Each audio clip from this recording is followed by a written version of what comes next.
Assalamualaikum teman-teman, gimana nih kabarnya? Semoga sehat selalu ya.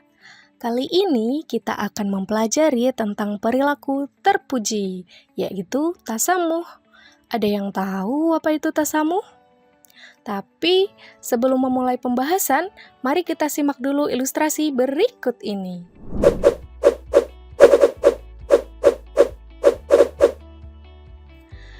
Gimana nih teman-teman? Setelah melihat gambar ilustrasi ini, kira-kira teman-teman tahu nggak ini tuh ilustrasi apa? Ya, bener banget. Ini tuh contoh perilaku tidak terpuji ya teman-teman. Kira-kira apa ya penyebabnya? Jadi, penyebab dari ilustrasi ini, perilaku tidak terpuji ini, yaitu karena kurangnya rasa menghargai antar sesama. Selain itu, juga adanya sikap ingin menang sendiri, merasa bahwa dirinya ini paling hebat, dan juga karena kurangnya toleransi.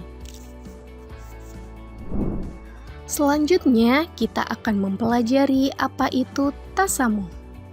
Jadi teman-teman, secara bahasa, tasamuh atau yang biasa kita kenal dengan istilah toleransi berasal dari bahasa Arab yang artinya murah hati atau lapang hati. Sedangkan dalam istilah KBBI, tasamuh artinya yaitu lapang dada, keluasan pikiran, dan toleransi.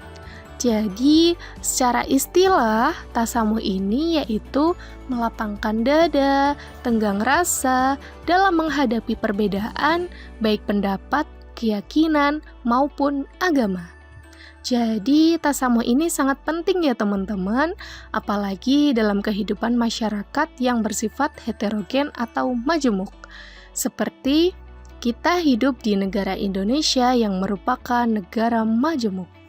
Karena Indonesia ini memiliki banyak agama, budaya, suku, dan adat istiadat. Hal ini membuat kita sebagai masyarakat Indonesia harus memiliki sikap yang toleran. Islam itu sendiri adalah agama yang sangat menghargai akan perbedaan dalam batasan tertentu. Hal ini dijelaskan dalam Al-Quran di surat Al-Kafirun ayat ke-1 hingga ke-6 yang berbunyi Bismillahirrahmanirrahim Qul ya ayyuhal kafirun La a'budu ma ta'budun Wala antum 'abiduna ma a'bud wala ana 'abidum ma 'abadtum wala antum 'abiduna ma a'bud lakum dinukum waliyadin, yang artinya, katakanlah Muhammad, wahai orang-orang kafir, aku tidak akan menyembah apa yang kamu sembah, dan kamu bukan penyembah apa yang aku sembah. Dan aku tidak akan pernah menjadi penyembah apa yang kamu sembah. Dan kamu tidak pernah pula menjadi penyembah apa yang aku sembah. Untukmu agamamu, dan untukku agamaku. Jadi teman-teman, dalam ayat tersebut dapat dipahami bahwa Islam ini sangat toleran terhadap adanya perbedaan agama, karena pada akhir ayat ditegaskan bahwa lakum dinukum waliyadin, bagimu agamamu dan bagiku agamaku. Selanjutnya ada bentuk-bentuk tasamuh. Jadi bentuk-bentuk tasamuh ini ada 3 ya teman-teman. Yang pertama, tidak ada paksaan dalam memilih agama. Jadi dalam batasan tertentu, sebagai seorang muslim, pasti sudah yakin bahwa hanya Islamlah agama yang benar, yang diridhoi oleh Allah. Namun, dalam dakwah Islam, seorang muslim ini tetap harus memberikan kesempatan bagi orang lain untuk berpikir mengenai kebenaran. Jika seseorang itu berpikir secara rasional dan adil, maka pasti dia akan memilih Islam sebagai agamanya. karena antara benar dan salah itu sudah jelas akan perbedaannya. Yang kedua yaitu tidak memaksakan kepentingan dan keinginan. Manusia diciptakan oleh Allah dengan memiliki bermacam kepentingan dan keinginan. Sebaiknya kita tidak memaksakan kepentingan dan keinginan kita untuk selalu sama dengan orang lain. Karena kita juga tentunya pasti tidak mau ya dipaksa untuk selalu mengikuti kepentingan dan keinginan orang lain. Oleh karena itu, supaya tidak terjadi benturan antara keinginan dan kepentingan antar sesama manusia, maka perlu dibangun sifat tasamuh atau toleransi dalam diri setiap individu. Yang ketiga yaitu menghormati dan menghargai perbedaan. Demikian pula dengan adanya perbedaan potensi dan keahlian.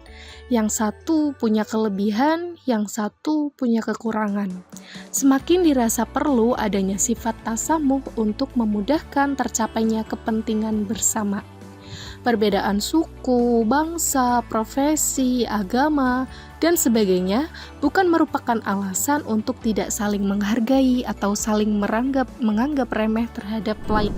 Berikutnya ada contoh-contoh perilaku tasamuh dalam kehidupan sehari-hari. Yang pertama, menghentikan sementara acara atau rapat karena tibanya waktu sholat.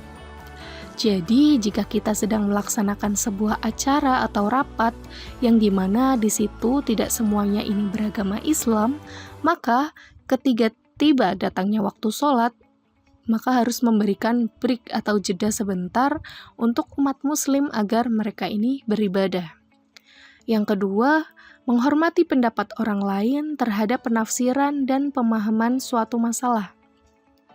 Jadi kita ini harus menghormati pemahaman atau pandangan orang lain dalam menafsirkan suatu masalah. Kita tidak boleh egois, ingin menang sendiri dan hanya mau dimengerti tanpa kita mengerti orang lain. Nah, yang ketiga, kita juga harus ikut menjaga keamanan dan ketertiban pada waktu umat agama lain ini merayakan hari rayanya.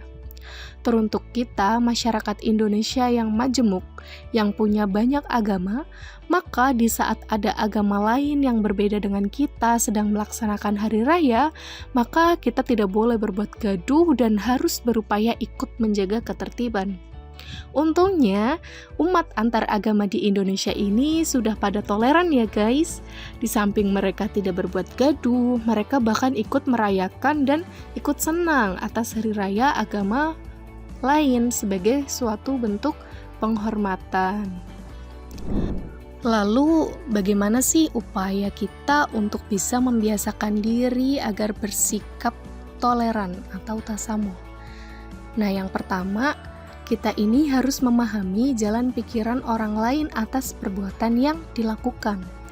Dengan demikian, kita ini bisa lebih mengetahui hakikat dari perbuatan tersebut. Dengan kata lain, kita ini tidak hanya menilai fakta, namun kita juga perlu untuk memahami prosesnya. Yang kedua, kita juga harus menghargai dan menghormati hak-hak orang lain, sebagaimana kita juga merasa senang ya jika keadaan kita ini dihargai dan dihormati oleh orang lain. Yang ketiga, kita juga harus mencoba untuk mengetahui lebih dalam atas perbuatan orang lain terhadap kita, sehingga mengetahui lebih sejauh manakah sih hubungan perbuatan dengan motivasi, keyakinan, dan kepentingannya. Oke teman-teman, jadi tadi merupakan upaya yang bisa kita lakukan agar kita ini bisa menjadi orang yang toleran. Baik teman-teman, jadi cukup sekian yang bisa saya sampaikan. Saya mohon maaf apabila terdapat banyak kesalahan. Sampai jumpa di video berikutnya. Wassalamualaikum warahmatullahi wabarakatuh.